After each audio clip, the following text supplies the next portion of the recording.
ఈ రెండో దినము ప్రత్యేకమైనటువంటి దినము. మరి ప్రియ సహోదరి కుటుంబంలో దేవుడు ఈ రోజుని ప్రార్థనలో ఉన్న పవర్, ప్రేయర్ ఆఫ్ పవర్, ప్రార్థన శక్తి గురించి ఈరోజు మీ ముందుకు తీసుకురావాలని నేను ఆశపడుతున్నాను. ప్రార్థనలో ఉన్న గొప్ప శక్తి, ప్రార్థన అనేది చాలా శక్తివంతమైనది. ప్రార్థన మనిషికి ఊపిరి లాంటిది.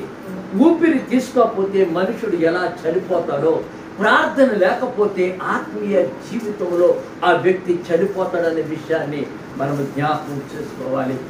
దేవుడు ఇచ్చిన గొప్ప బహుమానం క్రైస్తవ లోకానికి, దేవుని బిడ్డగా ఉండటానికి గొప్ప కృప ఏంటంటే ప్రార్థన. ప్రార్థన ఎందుకు చేయాలంటే, నీవు ప్రార్థన అంటే నువ్వు దేవునితో మాట్లాడుతున్నావు. నువ్వు ఎప్పుడైతే దేవునితో మాట్లాడుతున్నావో దేవుడు నీ పక్షాన్ని కార్యాన్ని సఫలం చేస్తాడు. ప్రార్థన ఏం చేస్తుందంటే అసాధారణమైన కార్యాలను జరిగిస్తుంది, కంటికి కనిపించని గొప్ప కార్యాలు చేస్తుంది. అంతేకాకుండా శత్రువుని మటుమయం చేస్తుంది. హల్లెలూయా. శత్రువు జాడలు నీ దగ్గరికి రాకుండా గడియలు బిగిస్తూ ఉంటుంది. ఈరోజు చాలా ప్రాముఖ్యమైన వర్తమానం మీ ముందుకు తీసుకొచ్చే ముందు ఒక వాక్యాన్ని మీ ముందుకు తీసుకురావాలని ఆశపడుతున్నాను. యెషయా 44వ అధ్యాయము 3వ వచనాన్ని నేను చదువుతున్నాను, మీరు జాగ్రత్తగా గమనించాలని నేను కోరుతూ ఉన్నాను.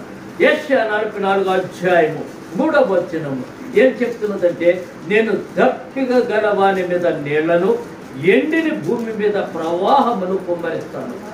నీ సంతతి మీద నా ఆత్మను కుమ్మరించదను, నీకు పుట్టిన వారిని నేను ఆశీర్వదించదను. నేను స్తోత్రం చెల్లిద్దాం. హల్లెలూయా అన్నప్పుడు మీ చెయ్య ఆటోమేటిక్గా పైకి లేచిపోవాలి. ఓకే, మరొకసారి హల్లెలూయా చెప్దాం. హల్లెలూయా అని పైకి చెయ్యటం ద్వారా ఏమవుతుందంటే దేవుడు నిన్ను తొంగి చూస్తూ ఉన్నాడు. ఎవరు హల్లెలూయా చెప్తున్నారు అనేది. హల్లెలూయా అనేది ఒక దేవునికి ఇష్టమైన పదం. అది దీనికి నో ట్రాన్స్లేషన్. ఎందుకంటే దేవుని స్తుతించుటలో, దేవుని గణపరచుటలో అది ప్రధానమైన పాత్రను పోషిస్తుంటుంది. ప్రియమైన బిడ్డ, ఈ రోజుని ఈ వచనాన్ని మనం ముందుకు తీసుకుని వెళ్ళడానికి ప్రయత్నం చేయాలనుకుందాం. దేవుని వాక్యంలో ఇక్కడ మనం చూస్తున్నట్టయితే దేవుడు ఏమంటున్నాడంటే, నేను దప్పిక గల వాణ్ణి మీద నీళ్లను. దప్పిక కలిగి ఉండాలి. దప్పిక అనేది చాలా ప్రాముఖ్యం. మానవుడు నీటిని తాగకుండా జీవించడం సాధ్యం కాదు. ఆహారం తినకపోయినా పర్వాలేదు, కొన్ని దినాలు నీళ్లు తాగకపోతే చాలా ప్రమాదకరమైన పరిస్థితి ఎదురవుతుంది. ఏ జంతువు, భూమి మీద ఉన్న ఏ జంతువుకైనా కానీ అది నీటిని ఖచ్చితంగా తీసుకుంటూ ఉంటుంది. అలాగే మానవుడు కూడా నీరు చాలా ప్రాముఖ్యమైనది. అందుకే నేను దప్పిక కలిగిన వారి మీద నీళ్లను కుమ్మరిస్తాను అంటున్నాడు.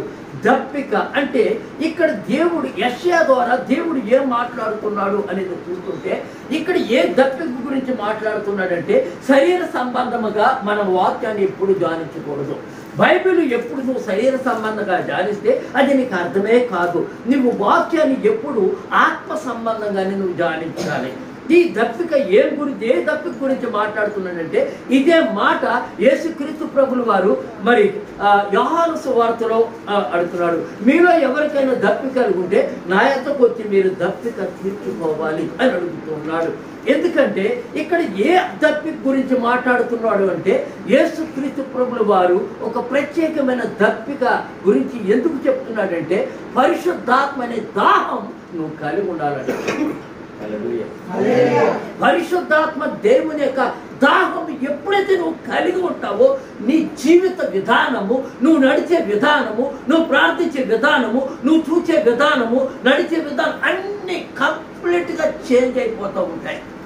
ఎప్పుడైతే ఈ ఆత్మ సంబంధమైన దప్పిక లేకుండా ఉంటావో, శరీర కోరికలు నీ జీవితానికి అడ్డుగోడగా నిలిచిపోతాయి. ప్రార్థించాలని ఉంటుంది, ప్రార్థించలేవు. వాక్యం చదవాలని ఉంటుంది, చదవలేవు. దేవుని మందిరానికి వెళ్ళాలని ఉంటుంది, వెళ్ళలేవు. దేవుని కోసం ఏదైనా చెయ్యాలని తృష్టి ఉంటుంది, చెయ్యలేవు. కారణం ఏంటంటే నీ శరీరము మొదటి శత్రువుగా నిన్ను ఓడిస్తుంది. ఈ మొదటి శత్రువుని ఓడించాలంటే నీకు ఒక వ్యక్తి అవసరమైనది, ఆయనే పరిశుద్ధాత్మ. ఆయన యెషయా ద్వారా ఏం చెప్తున్నాడంటే, నువ్వు దప్పిక కలిగి ఉంటే గనక నేను నీళ్లను కుమ్మరిస్తాను. ఎలాగంటే ఎండిన భూమి మీద ప్రవాహమును కుమ్మరిస్తాను. ఎండిపోయింది అంటే పరిశుద్ధాత్మతో నింపబడిన వ్యక్తి ఎలా ఉంటున్నాడంటే ఎండిపోయిన వ్యక్తితో సమానం.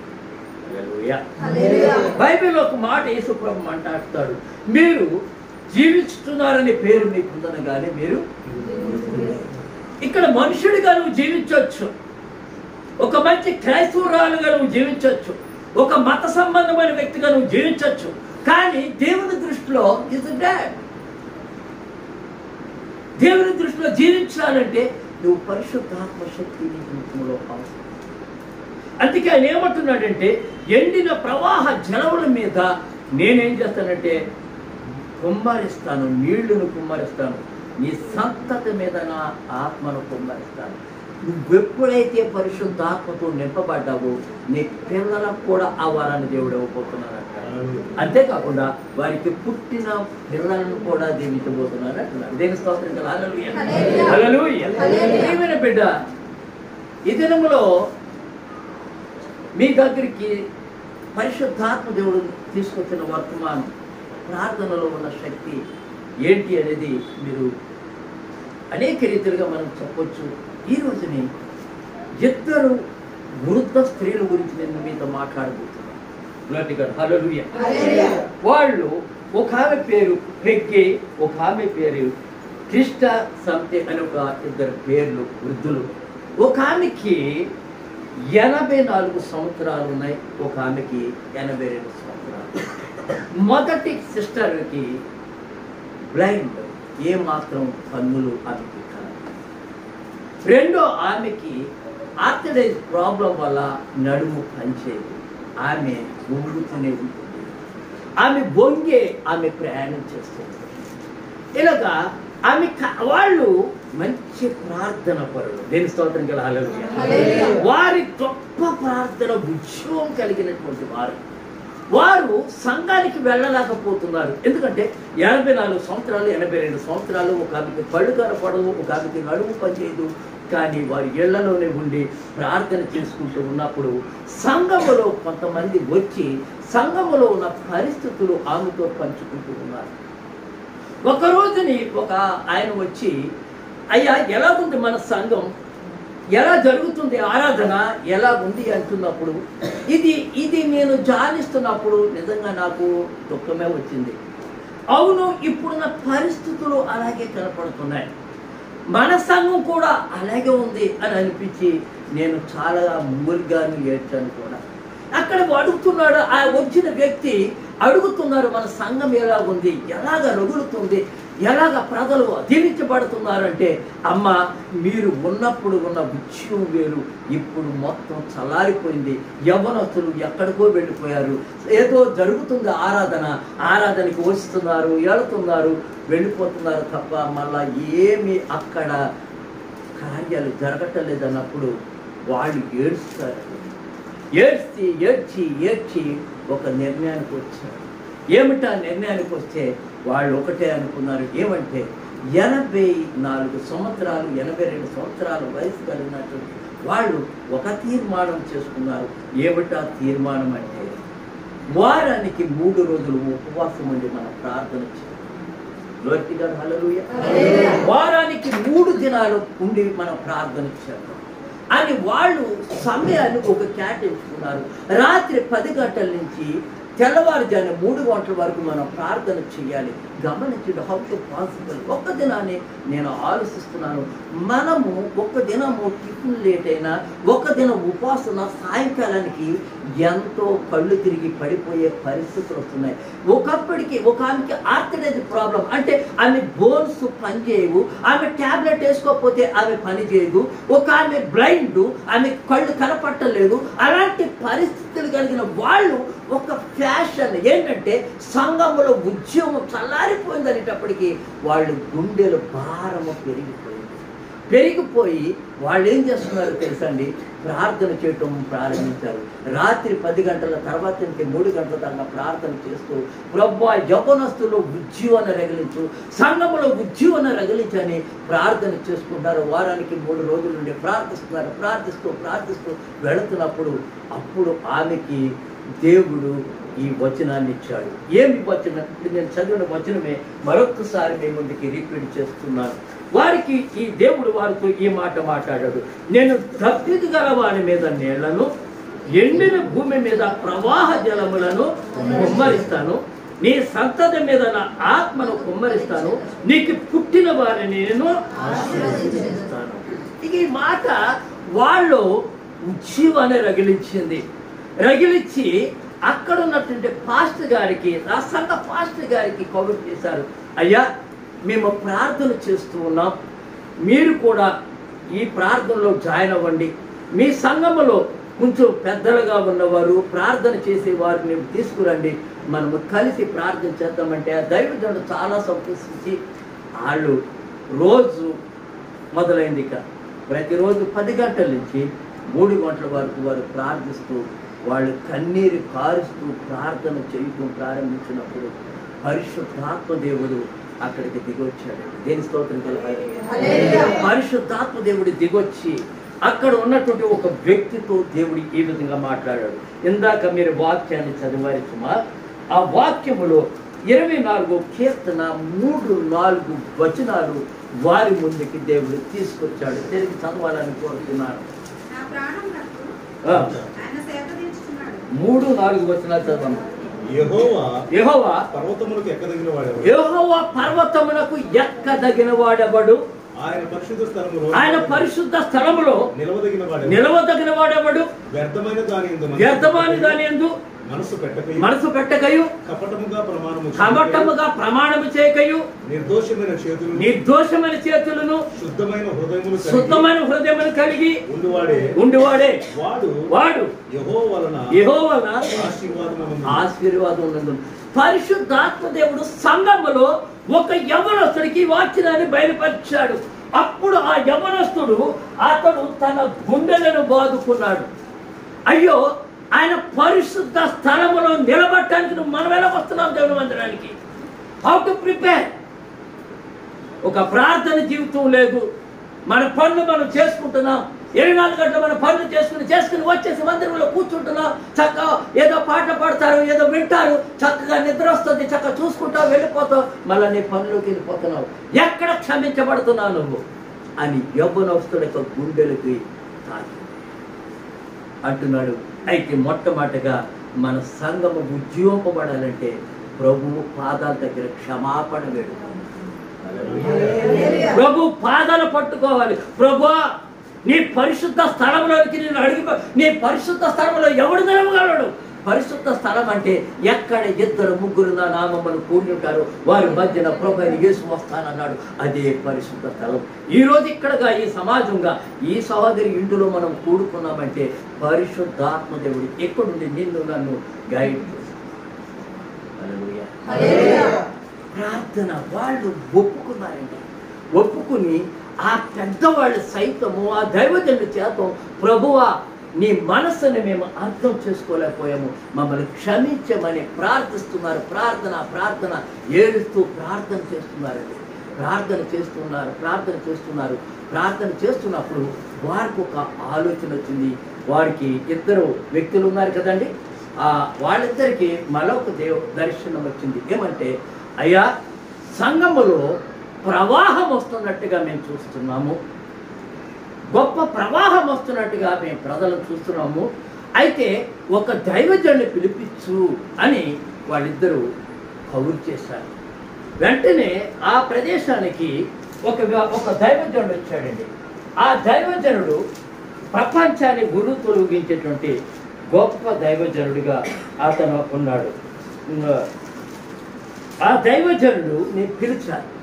ఆ దైవజనుడిని పిలిపించిన తర్వాత అతడు ఆ దేశానికి వచ్చిన తర్వాత అక్కడ ఏం జరిగిందంటే, అతను వచ్చిన ప్రోగ్రాం క్యాన్సిల్ అయిపోయినప్పుడు ఈ చర్చికి పిలిచినప్పుడు ఈ చర్చికి వారిని తీసుకొచ్చారు. ఆయన ప్రసంగం చేస్తూ ఉన్నాడు.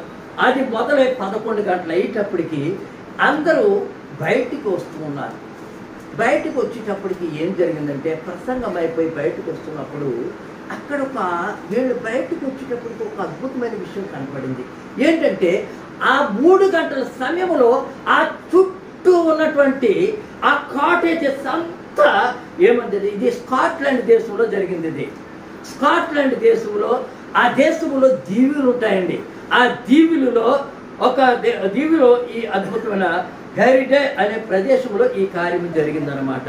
అక్కడ ఏమైందంటే, వీళ్ళు ఎప్పుడైతే 11 గంటలకి ఆ మీటింగ్ అయిపోయిందో, ఆ మీటింగ్ అయిపోయి బయటకు వచ్చేటప్పటికి అక్కడ ఏమైందంటే గ్రౌండ్ అంతా యవ్వనస్తులతో నిండిపోయింది. నేను స్తోత్రం కెళ్ళ హల్లెలూయా. ఇంకొక విషయాన్ని నేను మర్చిపోయాను. ఏంటంటే ఈ వృద్ధాప్యంలో ఉన్నటువంటి ఈ సహోదరులు పాస్టర్లు వీళ్ళందరూ కలిసి ప్రార్థన చేస్తూ ఉన్నప్పుడు వీళ్ళు ఈ 3 గంటలకి ప్రార్థన ముగిసిపోయి వాళ్ళ ఇంటికి బయలుదేరి వస్తున్నప్పుడు ఏం జరిగిందంటే, చుట్టూ ఉన్నటువంటి ఇళ్ళన్నీ లైట్లు వెలుగుతున్నాయి. ఇదేంటి ఈ సమయంలో లైట్లు వెలుగుతున్నాయేంటి, ఈ 3 గంటల ప్రదేశంలో లైట్లు వెలుగుతున్నాయేంటి అని అర్థం కాక వాళ్ళు వస్తున్నప్పుడు ఏడుపులు వినపడుతున్నాయి. కొంతమంది రోడ్డు మీద పడి పశ్చాత్తాపంతో ప్రభువా మమ్మల్ని క్షమించమని ఏడవటం ప్రారంభిస్తున్నారు. దేని స్తోత్రం కదా హల్లెలూయా. నేను షాక్ అయిపోయారండి. ప్రార్థనలో ఎంత గొప్ప శక్తి ఉందో తెలుసా. ఒక వృద్ధాప్యములో ఉన్న ఇద్దరుతో వాళ్ళకున్న భారం ఏమైందంటే ఆ ప్రదేశాన్ని అంతటిని కదిలించి 3 గంటల సమయంలో అన్ని బిల్డింగ్లో లైట్లు వెలుగుతుంటే వాళ్ళు ఆ ఇంట్లో ఏడుస్తూ ప్రభువు దగ్గర పాపాలు ఒప్పుకుంటూ ప్రార్థన చేస్తున్నారు. నాకు ఒక విషయం జ్ఞాపకం వచ్చాడు. యోనా గ్రంథంలో మనం చూసినప్పుడు నినివే పట్టణానికి యోనా వెళ్ళాడు. ఇదిగో ఈ పట్టణానికి దుర్గతి ప్రారంభించబడిందని ప్రకటన చేయమన్నప్పుడు, ఇదిగో ఈ పట్టణానికి నాశనం వచ్చిందన్నప్పుడు వాళ్ళు మనసులో తెరికి భూమి పట్టాలు కట్టుకుని వాళ్ళు ఏం చేశారంటే బూడిద పోసుకుని ప్రార్థన చేయటం ప్రారంభించారు. ప్రభు పాదాల దగ్గర ఒప్పుకోవటం ప్రారంభించారు. తప్పు ఎవరిది అంటే చెప్పని వాడిదే తప్పైంది. హల్లెలూయా. మరి ఇతరులతో చెప్తే ఏమనుకుంటారో, ఎవరితో ఏమంటే ఏమనుకుంటారో అనే భయంతో మనము మన గదిలో బిగించుకుని మనము కూర్చుని నామకార్థంగా దేవుని మందిరానికి వెళ్ళి నామకార్థంగా వచ్చేస్తూ మన కుటుంబాలు bless me bless me bless me అంటున్నామంటే ఎంతసేపు మన కుటుంబాల ప్రభావ నా కుటుంబాన్ని కాపాడు, నా పిల్లలు హైయెస్ట్ పొజిషన్, ఆ పిల్లల పొజిషన్ కోరుతున్నారు. కానీ పిల్లలు ఆత్మీయ జీవితంలో ఎక్కడ పడిపోయి ఉన్నారు ఒక్కసారి జ్ఞాపకం చేసుకోవాలని. మన పిల్లలు ఎలా ఎదుగుతున్నారు, వాళ్ళ కోసం వారి ఎడ్యుకేషన్ కోసం లాక్స్ ఖర్చు పెడతాం. వాడికి ఒక బైబిల్ కొనుగోలేకపోతుంది. మందిరానికి వెళ్తున్నప్పుడు ఒక బైబిల్ తీసుకురాడు. ఎందుకంటే తల్లిదండ్రులుగా మనకే ఆ భారములు ఉన్నాయి. ఎంతసేపు bless me lord bless me lord bless me lord, దీవించు దీవించు. ఎక్కడికి పోతుంది జీవితం? ఇంక కొంతకాలంలో ఈ భూమి ఎండైపోయే పరిస్థితి వచ్చినప్పుడు ప్రభు పాదాల దగ్గర నిలబడినప్పుడు దేవుడు అడుగుతాడు ఒకే ప్రశ్న, నా కుమారుడా నువ్వు ఎంతమందిని సంపాదించావంటే అప్పుడు నువ్వేం చెప్పగలవు? ఒక్కసారి ఆలోచించు. ఆ బిల్డింగ్ అంతా ఆ రాత్రి వెంటనే తిరిగి దేవుని మందిరానికి వచ్చారు. వాళ్ళు వెళ్ళిపోయి వాళ్ళ దేవుని మందిరానికి వచ్చి ప్రార్థన చేస్తున్నప్పుడు ఆ మందిరం అంతా నిండిపోయిందండి. ప్రజలు వెళ్ళటం మానేశారు, ఇంటికి ప్రజలు తిరిగి ఇంటికి వెళ్ళటం మానేశారు. దేవుని మందిరములు ఆరాధిస్తున్నారు, దేవుని మందిరములు కనపరుస్తున్నారు, దేవునికి మహిమను తీసుకుని పెడుతున్నారు. దేవుని స్తోత్రం హల్లెలూయా హల్లెలూయా హల్లెలూయా. ఎప్పుడైతే అలాంటి పరిస్థితి ఎదురయ్యిందో అక్కడ వాళ్ళు ఆ ప్రదేశంలో గొప్ప ఉజ్జీవ జ్వాలలు రగిలి దేవుని ఆరాధించడం ప్రారంభించి దేవుని మందిరానికి వచ్చి ప్రార్థన చేస్తున్నారు. ప్రార్థన చేస్తూ ఉన్నప్పుడు అక్కడ వీళ్ళు ఎప్పుడైతే ప్రార్థన ముగించుకున్నారో వెంటనే ఒక యవ్వనస్తుడు పరుగున వచ్చాడు. పరుగును వచ్చి అక్కడ ఒక మాట అన్నాడు, అయ్యా మన పోలీస్ స్టేషన్ దగ్గర చాలా మంది గుమ్ముగూడున్నారు, వాళ్ళందరూ ఏడుస్తున్నారు, వాళ్ళు ఏడుస్తూ ప్రార్థన చేస్తున్నారయ్యా అని ఒక వర్తమానం తీసుకొచ్చారు. హల్లెలూయా హల్లెలూయా. హల్లెలూయా. వాళ్ళని బయటికి తిరగనప్పుడు హల్లెలూయా. అప్పుడు గమనించాలి ఒక విషయాన్ని. ఏడుస్తూ ఉన్నారు. పోలీస్ స్టేషన్ దగ్గరికి వెళ్ళినప్పుడు అక్కడున్న పోలీస్ డిపార్ట్మెంట్ కానీ అక్కడున్న పబ్లిక్ కానీ ఏం జరుగుతుందంటే ఏడవటమే, ప్రార్థన చేస్తూ ఏడుస్తున్నారు. అక్కడ వెళ్ళటానికి గల కారణం ఏం జరిగిందంటే ఈ వృద్ధ స్త్రీలు ఉన్న గృహం ఆ పక్కనే ఉంది. దేని స్తోత్రం హల్లెలూయా. హల్లెలూయా. వాళ్ళు ద్వారా స్కాట్లాండ్ అంతా ఉజ్జీవ జ్వాలలో రగిలించబడ్డారు. గొప్ప అభిషేకం ప్రవహించింది. అక్కడ ప్రారంభించబడిన ఉజ్జీవము ఒక్కొక్క దీవికి చేరుతూ ఇప్పుడు స్కాట్లాండ్ అంతా ఏమైందంటే క్రిస్టియన్ కంట్రీగా మారిపోయిందండి. ఇద్దరు వృద్ధ స్త్రీలు గమనించాలి. ఈ రోజుని అమ్మ ప్రార్థన చేసుకుందాం రండి అంటే మనం ఏం చెప్తామండి? చెప్పండి. అయ్యా నాకు ఖాళీ లేదు, ఈరోజు నాకు పని లేదు, ఈ పని ఉంది, ఆ పని ఉంది, ఈ పని ఉందని ఎన్నో సాకులు చెప్తాం, ఎన్నో సమస్యలు చెప్తాం. నీ కుటుంబ పరిస్థితి. అందుకే దేవుడు ఒక మాట ఏమంటున్నాడు తెలుసా? నువ్వు ఎప్పుడైతే నీ కుటుంబం వెంట ఈ లోకం వెంట పరిగెడుతున్నావో నేను నీకు దూరంగా ఉంటున్నాను అంటున్నాడు దేవుడు. నువ్వు నన్ను వెంబడించు అంటున్నాడు దేవుడు. ఫాలో మీ, నన్ను వెంబడించు. నీ కోసం నా ప్రాణం పెట్టాను, నీ కోసం శ్రమలు అనిపించాను, నీ కోసం ఆ కలవరి సిలువ ఒప్పుకున్నాను. ఆ ప్రాణము పెట్టి నిన్ను రక్షించిన నీవు ఎవరి వెంటో పరిగెడుతుంటే నేను నీకు ఎలా సహాయం చేయగలను అంటాడు. హల్లెలూయా. ఒక గుడ్డి వారి 84 సంవత్సరాలు 82 సంవత్సరాలు భారముతో ప్రార్థించిన వారు ఒక దేశాన్నే మార్చివేశారు. ఒక దేశం మారిపోవటం గల కారణం ఏంటంటే ఓన్లీ ఇద్దరు స్త్రీలు. ఇది 1946 సంవత్సరంలో జరిగింది. అద్భుతమైన రెవల్యూషన్. మీకు ఒక వాట్సాప్ గ్రూప్లో ఒక ఫోటో పెట్టాను, మీరు చూసారు కదా? చూసారండి? ఏం చూసారు దాంట్లో?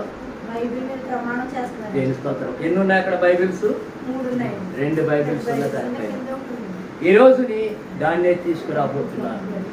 ఇక్కడ గమనించాలి, స్కాట్లాండ్ ఈ వృద్ధాలు ఆ దేశం అంతా గొప్ప ఉజ్జీవ జ్వాలలు రగులుతున్నప్పుడు వీరి మేనగోడలో కాముండేది. ఆమె మేరీ హనీ హార్ట్ అనే ఒక ఆమె. ఈమె ఎవరంటే ఈ వృద్ధ స్త్రీలకి మేనగోడలు. దేని స్తోత్రం కదా. హల్లెలూయా. ఈమె బలముగా పనిచేయటం చూసి ఈ మేనగోడలు వాళ్ళు దర్శించడానికి వెళ్ళింది. వెళుతూ ఒక కుర్రాన్ని తీసుకుని వెళ్ళింది. దేని స్తోత్రం కదా. హల్లెలూయా. ఆ కుర్రాన్ని తీసుకుని ఆ అబ్బాయిని తీసుకుని వెళ్ళింది. వెళ్ళిన తర్వాత వాళ్ళు ఆ మేనకోడల్ని రిసీవ్ చేసుకుని వారు చక్కగా ప్రార్థన చేసుకుని ఆ మేనకోడలు ఏం చేసిందంటే ఆ వృద్ధ స్త్రీలు వాళ్ళ దగ్గరున్న ఆ బైబిల్ని ఈమె గిఫ్ట్గా ఇచ్చారు. దీని స్తోత్రం కదా. హల్లెలూయా. ఆ బైబిల్ గిఫ్ట్గా తీసుకుని వాళ్ళు వచ్చారు. ఏంటంటే ఆ స్కాట్లాండ్లో దేవుని యొక్క మహిమ, దేవుని యొక్క ప్రభావము ఆ దేశాన్ని ఉజ్జీంపు చేస్తూ ఆ గాలి ప్రపంచ దేశాలకి అంటుకోవడం ప్రారంభించింది. ప్రతి యవ్వనస్తుడు, ప్రతి యవ్వన బిడ్డలు బలమైన ప్రార్థన పనులుగా మార్చారు. ఒకరోజు వీళ్ళు చర్చిలో ప్రార్థన చేసుకుని వెళుతుంటే ప్రార్థన చేస్తూ ఆరాధన చేస్తూ ఉన్నప్పుడు ఒక అద్భుతం జరిగిందండి. వీళ్ళకి కొద్ది దూరంలో రికార్డింగ్ డ్యాన్స్, మనకి తెలుసు కదండి, ఊర్లో ఏం చేస్తారంటే చక్కగా రికార్డింగ్ డ్యాన్స్ చేస్తారు కదండి. అలాగే రికార్డింగ్ డ్యాన్స్ అక్కడ జరుగుతుంది. అక్కడైతే రికార్డింగ్ డ్యాన్స్ జరుగుతుందో వీళ్ళు ప్రార్థన ఎప్పుడైతే ప్రారంభించి చేస్తూ ఉన్నారో అక్కడ దేవుని ఆత్మ, ఇక్కడ మనం ఇందాక చదవం కదండి, నేను దప్పిక గల వాని మీద నీళ్లను ఎండిన భూమి మీద ప్రవాహ జలమును కుమ్మరించారు. దేని స్తోత్రం కదా. హల్లెలూయా. నీ సంతతి అంటే అర్థం ఏంటో తెలుసా? మనం ఏమనుకుంటాం? నీ సంతతి అంటే నా కొడుకు నా కూతురు వస్తుంది. అవునే కదండి. ఏమొస్తుంది? నా కొడుకు అంటే మైండ్ అలా ఫిక్స్ అయిపోయాం. మన మైండ్ అలా ఫిక్స్ అయిపోయింది. హల్లెలూయా. నీవు ఇక్కడ గమనించాలి, సంతతి అని పలుకుతున్నాడు. ఒకసారి మరొకసారి చదవండి. చూచి బైబిల్ ఎప్పుడు నిదానించి గమనించి చదవాలి. గమనించి నేను దప్పిక గల వారి మీద నీళ్లను, ఎండిన భూమి మీద ప్రవాహ జలమును కుమ్మరిస్తాను, ఈ సంతతి మీద నా ఆత్మను కుమ్మరిస్తాను. దేని స్తోత్రం గల హల్లెలూయా. సపోజ్ మన పిల్లోడు కాకుండా పిల్లవాడు వచ్చారు, వారిని ఏమంటాం? తెలంగాణలో ఒక మంచి పదం పలుకుతారు, ఐ లైక్ ఇట్. ఆ పదం బిడ్డ అని పలుకుతారు. ఏమని పలుకుతారండి? ఎవరైనా సరే చాలా అది నాకు ఈ వచనం గుర్తొస్తూ ఉంటుంది. వాడు ఆ మాట అంటున్నప్పుడు బిడ్డ అంటారు. అంటే వాడు కన్నారా కానీ ఆ వయస్సుని ఆడుకున్న దాన్ని బట్టి వాళ్ళని కొడుకుగా భావిస్తున్నారు. హల్లెలూయా. నీ పక్కన ఉన్న వారిని ఎలా భావిస్తున్నారు? నీ మందిరానికి ఎప్పుడైనా పిలిచావా? ఒక పండగ చేసుకుంటా క్రిస్మస్కి ఎప్పుడైనా పిలిచి వారికి వాక్యం చెప్పించావా? కనీసం నీ కొడుకే బైబిల్ కొనవు, ఫీజులు కడతావు లక్షలు, పిల్లలకు మాత్రం బైబిల్ కొనవు. హల్లెలూయా. వాడి రాకపోతే, వాడు ఏదైనా అల్లరి చేస్తే చెప్తావు, వాడు మందిరానికి రాకపోతే మాట్లాడవు, వాడు వాక్యం చదవకపోతే ఏమానవు. కానీ ఎక్కడికి వెళ్ళిపోయావు తెలుసా? పాడు చేస్తున్నది ఎవరో తెలుసా? తల్లిదండ్రులుగా మనమే. నీవు సరిగ్గా ఉంటే నీ పిల్లలు సరిగ్గా ఉంటారు. దేని స్తోత్రం గల హల్లెలూయా. నువ్వు ప్రార్థిస్తే నీ పక్కన ప్రార్థన చేస్తాడు. చిన్న పిల్లలు నువ్వు గమనించి ఎప్పుడైనా తల్లి మోకరించి ప్రార్థన చేస్తే ఆ పిల్ల కూడా తెలియకుండా మోకరించి ప్రార్థన చేస్తుంది. అది బైబిల్ నువ్వు చదువుతూ ఉంటే అది కూడా బుక్ తీసుకుని ఏదో చదువుతున్నట్టుగా ఉంటుంది. ఎందుకంటే నువ్వు చిన్ననాటి నుంచి నీ పిల్లలకి ఏది నేర్పుతున్నావో అదే వారి జీవితంలో ఎదుగుతున్నావు. ఇక్కడ అంటున్నారు, ఇక్కడ ప్రవాహం వస్తే ప్రవాహం, అక్కడ వీళ్ళు ప్రార్థించారు, పరిశుద్ధాత్మ దేవా ఈ సిటీ అంతా అభిషేకంతో నింపబడాలన్నప్పుడు అక్కడ డ్యాన్స్ ప్రోగ్రాం జరుగుతుంటే, సీరియస్గా డ్యాన్స్ జరుగుతుంటే పరిశుద్ధాత్మ దేవుడిని తాకాడంటే ఏం జరుగుతుంది? డ్యాన్స్ వెళ్ళిపోయింది. కుప్పకూలి గుండెలు బాదుకుంటూ ప్రభువా మమ్మల్ని క్షమించు. హల్లెలూయా. హల్లెలూయా. ఈ రోజుని దేవునికి వ్యతిరేకంగా నాశనమైన పరిస్థితులు నడిచిన వారు గొప్ప దైవజనులుగా, గొప్ప మిషనరీలుగా ప్రపంచ దేశాల్లో అద్భుతమైన పరిచయం చేస్తున్నారు. కారణం ఏంటో తెలుసా? ఇద్దరి ప్రార్థన సంఘము నిలబట్టానికి కూడా ఖాళీ లేకుండా వెళ్ళిపోతున్నారు. వాళ్ళు మందిరాలకు మానేశారండి. మందిరాలు మానేసి ఆడిటోరియంస్కి వెళ్ళిపోయారు. ఎందుకంటే వారు ఉన్న మందిరాలు సరిపోవటం లేదు. ప్రజలు కన్నీటితో నేల్ డౌన్ చేసి ఆ వృద్ధ స్త్రీలు మళ్ళీ ఎలా ప్రార్థన చేస్తారో తెలుసండి? మనము మోకాళ్ళు ఆనాలంటే అయ్యి బాబోయ్ అసలు మన పనే పనికిరావు. ఆ వృద్ధ స్త్రీలు నేల్ డౌన్ చేసి కొన్ని గంటలు, 10 గంటలు దాటిన తర్వాత 3 గంటల వరకు మోకాళ్ళ మీదకి ప్రసవన వేదనతో ఆ ప్రార్థన ఆ దేశాన్ని కలిగించింది. ఈమె వెళ్ళింది, మేనకోడలు వెళ్ళిన తర్వాత ఆ మేనకోడలతో ఒక వ్యక్తి వెళ్ళాడు. ఈరోజు ప్రపంచానికి చక్రవర్తిగా నిలబడ్డాడు. ఆయనే ట్రంప్. హల్లెలూయా.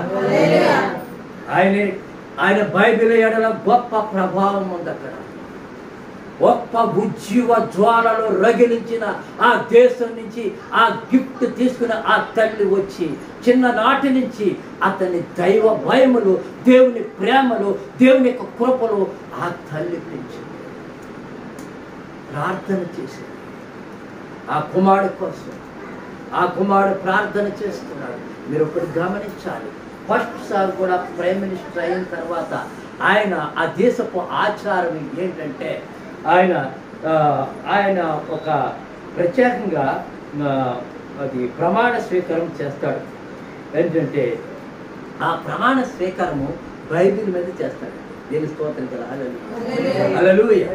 ఆ బైబిల్ మీద ప్రమాణం చేయడానికి ప్రతి ఒక్కరు దాని మీదే చేస్తారు. కానీ ఈయన ఏం చేశాడు తెలుసా? ఇంకొక బైబిల్ అక్కడికి మనకు వచ్చింది. దేని స్తోత్రం కదా, హల్లెలూయా.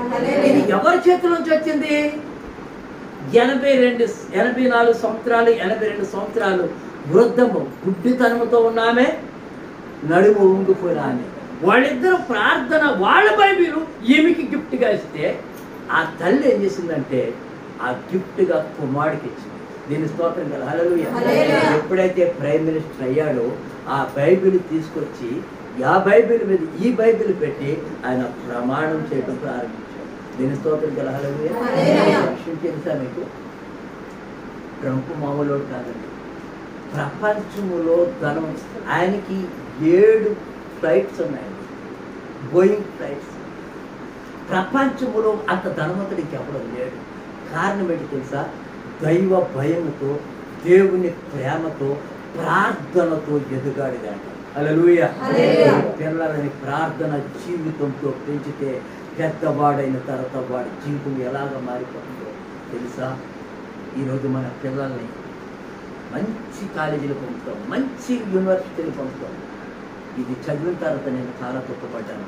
నేను నా పిల్లల విషయంలో నేను చాలా పొరపాటు చేశాను. ఆ రోజునే కనుక ఈ వర్తమానం వచ్చి ఉంటే నేను ఇంకొక స్టెప్ తీసుకుందాను కదా అని నేను బాధపడ్డాను. కారణం ఏంటి తెలుసా? మనం ఎంతో గొప్పవారే, వాళ్ళు చదువులో గొప్పవారు అవ్వచ్చు, కానీ ఆత్మీయ జీవితంలో వారు చచ్చిన వారుగా ఉన్నారు. వాళ్ళు ఆత్మీయ జీవితం లేదు, దేవుడు అంటే సరిగ్గా తెలియదు, ప్రార్థన అంటే తెలియదు. ఎందుకంటే మనకే తెలియదు, కాడికెలా తెలుస్తుంది? ఇద్దరి దేశంలో చేసిన ప్రార్థన విజయం ఎంత రగిలిందో తెలుసా? దేశాన్ని అంతటినే రక్షించారు. ఆ దేశమే కాదండి, ప్రపంచ దేశాలు రక్షించి ఆ ప్రార్థన ఉద్యమంలో పెరిగినటువంటి దేవి ప్రపంచానికి రాజుగా రెండోసారి నిలబడగలిగారు ట్రంప్. అంటే ఒక విషయం కాదు, ఆ బైబిల్ దాన్ని ఎంత జాగ్రత్తగా కాపాడుకున్నాడో తెలుసా? తన ప్రాణము కన్నా సమానంగా దాన్ని కాపాడుకుని ఈరోజు ప్రపంచంలో దాని మీద మన చెయ్యి పెట్టి రెండోసారి ప్రమాణం చెయ్యబోతున్నాడు. దేని స్తోత్రం కదా, హల్లెలూయా. ఆయన జనవరిలో ప్రమాణం చేయబోతున్నాడు. ఫస్ట్ ప్రమాణం చేసిన ఫోటో మీకు పెట్టాను. అది రెండో ప్రమాణము జనవరి 20వ తారీఖు నాడు అనుకుంటా. ఆ ప్రమాణంలో మళ్ళీ అదే బైబిల్ తీసుకెళ్ళి అక్కడ ప్రమాణం చేయబోతున్నాడు. ప్రియమైన బిడ్డ, ఈరోజు మందిరానికి వచ్చిన ఈ కూడి కూతుర్ని ఒక ప్రమాణం చేసి పెట్టుకుంటాడు. ఒక ప్రమాణం చేసి నువ్వు ఖచ్చితంగా నీకు ఇష్టమున్నా లేకపోయినా ఒక్క నిర్ణయం తీసుకుని నువ్వు ఇక్కడి నుంచి వెళ్ళవలసిన బాధ్యత ఉంది. ఏంటంటే మొట్టమొదటిగా నువ్వు మారాలి. మొట్టమొదటిగా నువ్వు మారాలి, నీ భర్త మారాలి, నీ భార్య మారాలి, నీ పిల్లలు మారాలి, నీ సంఘం మారాలి. ప్రార్థనని ధూపాన్ని మనం కలిగి అప్పుడు నిన్ను ఐశ్వర్యము నిన్ను తరుముకుంటూ ట్రంప్ కొన్ని సాక్ష్యాలు చెప్తాడండి. అది హృదయాన్ని కలిగిస్తుంది. దేవుని వైపు చూడలేదు. నీకు కావలసిన నీ వెనక పరిగెత్తు.